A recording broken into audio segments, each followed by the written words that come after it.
And I did give a little cheat code for those who drive for a living. So like truckers, for example, getting your accidental death and dismemberment policy in place because again, that's your profession and you want to, you know, cover certain bases. You want to be strategic then about your plans. And so that one again will pay out the most. You have some AD&D that will pay out even $1 million.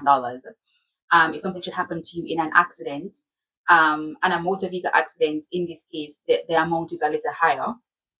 And so being strategic means that you get your AD&D policy in place because you're protecting against, you know, if something should happen to you in an accident. But what's more important about the AD&D is that it does not only cover death, also covers dismemberment.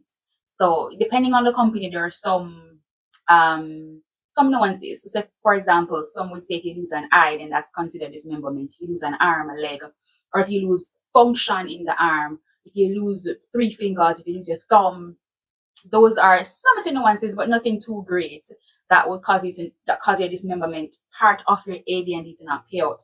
But that's the key because you could meet in an accident, you survive, but you've lost an arm or you've lost utility of the arm.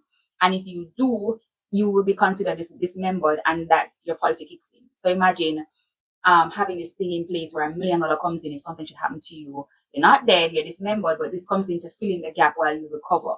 And also, this does not this does not care about whether or not your workplace has something else in place. So, for example, you may have $1 million with us, and then you have your workplace has a $500,000 policy on you. And so, if it happens, you get that 500, you get this 1 million.